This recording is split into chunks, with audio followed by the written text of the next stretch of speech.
If you walked into a kitchen and saw a pig cooked alive on the stove, you'd probably be horrified and lose your appetite. Yet this is how millions of lobsters meet their fate in American kitchens each year. Some people even relish choosing which lobster's time is up at restaurants or markets across the country. But is a lobster really any different from the other animals that we eat?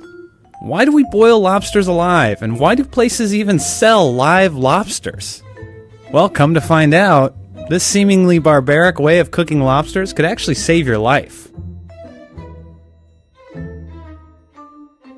Turns out humans were boiling lobsters alive thousands of years ago.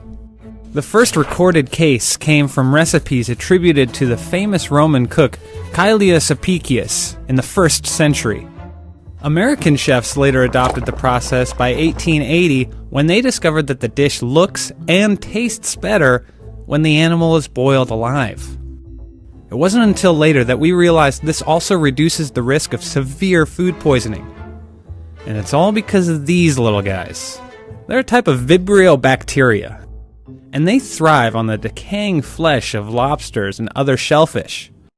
If a lobster dies, you only have a few hours before these bacteria show up to the party. And once they're in, it's nearly impossible to get rid of them. Even cooking the lobster meat won't kill all the bacteria. So it's safer just to keep the animal alive right up until you serve it. If vibrio bacteria end up in your system, it's not pretty.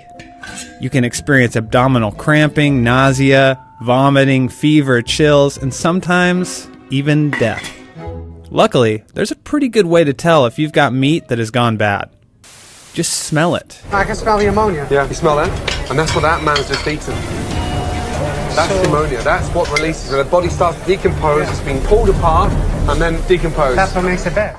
So boiling lobsters alive saves us from a world of pain. But what about the lobsters? For starters, lobsters don't scream when you boil them. In fact, they lack lungs and don't even have the proper biological equipment to form a scream. What you do hear is air and steam escaping from their shells. In any case, we don't do this to chickens or pigs because it's pretty obvious that they can feel pain. For lobsters, it's less clear if their primitive nervous systems and brains even know what pain is. When a lobster thrashes around in the pot, does it mean it's in agony? Or is it simply a reflex response to the boiling water, not a conscious action? Turns out no one really knows, so more research is needed. Regardless, some say this uncertainty is exactly why we should think twice. Lobsters, we just don't know whether they have conscious experiences or not, but there's a thing in ethics that we call the precautionary principle. When not knowing, we should err on the side of caution. If there is the potential for something to have the ability to suffer, then we should treat that possibility very seriously. So boiling lobsters